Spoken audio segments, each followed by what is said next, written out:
Hello and welcome to another episode of Bullshift Car Reviews. In this episode, we are driving one of Japan's most timeless classics, the Mazda RX-7 FD.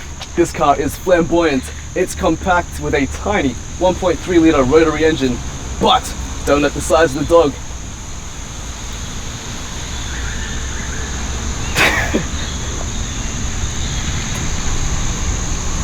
what the fuck was tiny that? dog?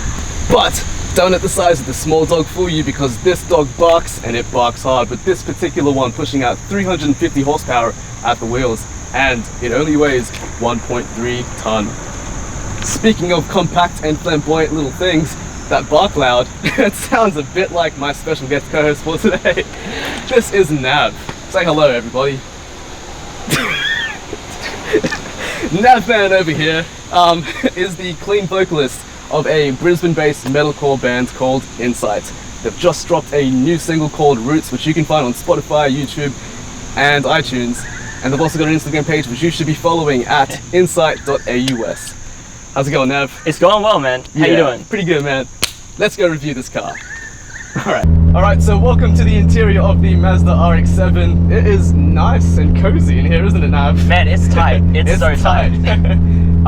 First impressions, man. Firstly, I'm nervous as fuck driving this, because it's rainy as hell, and the car's also for sale. But it does feel like a go-kart, like it feels like a race car. I'm very deep into the seat. It makes some really cool flutter sounds. Love that sound, it sounds dope. Yeah, apparently the turbo comes on pretty unpredictably, so I really don't want to crash this car, but sounds so good. Oh yeah. 350 horsepower on a car that weighs 1.3 ton. That's a pretty decent power to weight ratio. Yeah, it's huge. That's crazy. And it sounds so nice. Sounds tough. Yeah, it sounds tough for a small 1.3 litre. Like most, cars that are, smaller than 2 litres sound shit, but this sounds pretty cool. That flutter though, that sounds really cool. The Mazda RX-7 FD is one of the most timeless cars. I've already said that in the intro, man. So the RX-7 looks timeless from the factory. This particular one is a Series 6 with a Series 8 body kit, which looks absolutely fucking mint. It's sitting on some Aragosta coilovers. I've never heard of Aragosta before, to be honest. But it's got some really sexy 18 by 9.5 ESR wheels, DBA slotted rear brakes, Brembo front brakes and rotors. Dude, I had a look actually. Those brakes barely get cleared by those wheels. Yeah, exactly. Well, those wheels are pretty tight. Those 18 by 9.5 ESR wheels. Beautiful. I had to reach for the indicator stick there. But yeah, it's such a beautiful car. It's so iconic and timeless. Truly. It's at the top of my list in terms of cars that I would like to own. Yeah, well maybe you should trade in your RX-8 and grab an old RX-7. Yeah, I'll sell my RX-8 for 1/4 the price from the rest. Yeah, so it's got the 1.3 litre Wankel rotary engine. It's got that small light engine, so it's really lightweight too. And it's got a 50-50 weight ratio, so just like a go-kart. Yeah, well the engine's behind the front axle. Yeah, so it's also really deep. It's deep into the engine bay. So exactly, yeah. Yeah, let's have a look at the engine right now. Yeah, so we're rocking the 13B Wankel rotary. Wankel. You would. Wankel. And yeah, pretty sure we're using a HKS T04R turbo and wastegate. And I think ready front end cooler as well. That's right. Yeah. And I'm pretty sure there's actually some other things as well, but I've forgotten. It's the Power FC ESC. The Power FC ECU. That's it. A lot of C's and F's. Is that it? That's it. I'm pretty sure that's it. There's nothing else in the car. That's it. Nothing else. That's all the car is. And CAS two-way LSD. That's it. We're not reading from the script at all. And a turbo back titanium exhaust. I just remembered this actually. Wow, magic. But now, how does this RX-7 compare to your RX-8? Because you own an RX-8. Yeah. So obviously, for me, the biggest difference right now is the sound. This thing is so loud.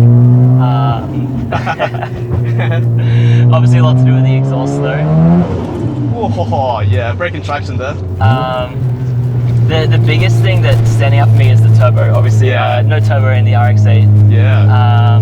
But in terms of handling, like, it handles kind of pretty- feels pretty similar. It's like Yeah. on train tracks, you know? Yeah, for sure. I mean, it's a bit wet, so the traction's not the best.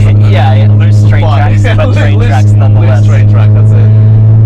But yeah, no, like, it's a lot tighter. Like, that doesn't get old, does it? That's just so we get fuck Wait. me, just a little skid there. Yeah. Oh, I gotta calm down. He's watching us from behind. Yeah. The cabins are a lot tighter than the RX8. Is it? Yeah, for sure. So RX8 obviously is still a small car, but it's kind of like, it's like halfway between like a sports coupe and a sedan, you know what I mean? Yeah, that's it. And you've also got yeah. like rear seating in the RX8, whereas we don't really have rear seating here. Yeah. And is this strop brace? Is that stock? Factory, yeah. It's a factory strop brace that says RX7 on it. How cool. This is a cool car. The best thing about this car is the pop-up headlights though. I love it. It's so cool. Let's keep driving the car. I'm jealous. I wish I had pop-up Me headlights. too. It's a shame that they had to get rid of that, hey? Yeah. Because they were the coolest things about the 90s. It's kind of Pop-up crazy to think headlights. that as late as 2002, Yeah. they were still making these with pop-up headlights, you know? Yeah. And it looks cool, right? Yeah, 100%. Like the new RX8 just looks shit. Whoa, whoa, whoa, whoa. Watch your tongue. That's such a downgrade, the RX8. Watch your tongue, young man.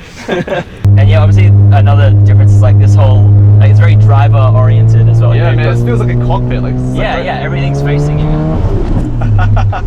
This car wants to be driven fast. It's like, it doesn't like these low revs, I'm not gonna lie. No, well, fun fact about them is that like they can usually rev much higher than where they have set the red line. Oh, really? Yeah, Did yeah. not know So that. same with the Just, RX8. Transmission is basically your limiting factor, not the engine Right. itself. Wow, okay. They want to spin, dude. They just want to go. Which is why they make such great drift cars. Like they're light, they're powerful. You can get some serious power through these 13Bs. Like yeah, Mad Mike. You're like, have you seen his drift car? Like it's sick. No, not at all. Dude, they're pretty dope. This is actually really slippery. Yeah. Not gonna lie, like it just breaks traction way too easily. Doesn't help that road's got all these little divots and. Oh, but it just wants to be driven. But how fucking cool are the pop-up headlights? That's my favorite thing about any car with pop-up Dude, headlights. Is truly. Actually, never really thought about this, but when you're driving something new for the first time, pop-up headlights, really nice way to be able to see like Where the that's front where of the the car car is, ends. yeah, Yeah. RX-7 and 180SX. Yeah, and the they're top of my MX-5 list. as well. True, Dude, true. Like they're the best. Actually, that's probably another good similarity to draw. The MX-5 with yeah. like how, at least I don't know, I've driven like the late 80s model MX-5. Fucking hell. And yeah, handles kind of similarly as well. Those things are so light. Yeah, for sure. Obviously, don't have the power though. Speaking of the MX-5, one of the designers of the RX-7 also designed the MX-5. So yeah, I think the headlights, there's a bit of a relationship there Yeah, between right. the MX-5 and the RX-7. But fuck, Mazda makes some pretty cool sports cars, hey? Like, Yeah. they need to bring back the RX-7, which I think they're doing. I think there's the RX Vision, which will also feature a rotary engine. Yeah, I'm not sure if it's the concept. I'm not sure if it's going to be. Yeah. I think the reason they stopped doing the RX8s is because like emission laws in a lot of countries limited them. Yeah. I think the plan is to use rotaries as a extender, a range extender. Oh, right, okay, yeah, true. So it might be some like kind of mixture type. Well, there thing. are some downside to the rotaries though, and that is, well, there's two big ones, right? So fuel efficiency, they're not the most fuel efficient. Yeah. I mean, you kind of substitute fuel efficiency for power in such a small displacement engine. So it's cool, but it's very not fuel efficient. And reliability, so they're not the most reliable engines. Arguably one of the most unreliable cars to ever come from Japan, the Mazda RX-7. Yeah, hard to care for Yeah, sure. definitely hard to care for. Like maintenance is a bitch with these things, apparently, because they're designed to burn oil. So regular oil top-ups. I've reviewed heaps of cars, but this is probably the most sketchiest review I've ever done because this feels scary. I guess. One wrong move, and it's just worth so much because it's such an iconic car. Yeah, and the weather's making it more daunting as well. I love that sound. So good. It sounds so Every good. time. Every single time. What are we gonna rate this car, Nevada? You know, I feel like brand new, out of factory. A plus. As a plus even. A++, yeah. Because like it's great, it's fantastic. Maybe if you were to buy it new and you weren't aware of the reliability issues, that might be a bit of an issue. I think I think that was a problem when it happened. Same with the RX8 as well. People just didn't realize there was extra things you had to care for. Yeah, that's it. Yeah. So yeah, let's give this car an A. A flat A. Flat A. Yeah, it's not an A plus because it does need, it's a lot of maintenance. Yeah. And that can be a bit of an issue, but it's so timeless, it's so classic, it's beautiful, it's fun as fuck. Makes some cool flutter sounds. So again, I feel like the pros outweigh the cons. Yeah, the pros definitely outweigh the cons. The oil, the fuel, the reliability, it doesn't matter. It's sick.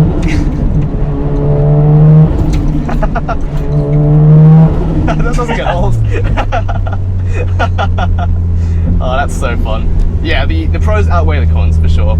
Ladies and gentlemen, if you enjoyed this episode, make sure you like, comment, and subscribe for more Bullshift Car Review content. Make sure you follow us on Instagram at Bullshift Car Reviews and at insight.aus for more insight and Bullshift Car Review content.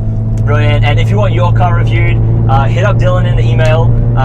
That's Bullshift Car Reviews at gmail.com. At gmail.com. No one ever gets it right. How about that? I got it right first try. To be honest, I don't think I'd buy one because it's a lot of money. Dude, they're so expensive. And it's a lot of maintenance. If I was really rich... It's not that much maintenance. It's more maintenance than a normal car. But it's not... Yeah, I mean, if you just take care of it. Yeah. If I was really rich, I'd own one. Because these are only going to go up in value. They are going up in value. Yeah. Like, they're skyrocketing in value. So if you ever want an RX-7, buy one now. Because if you don't, you're never going to own one.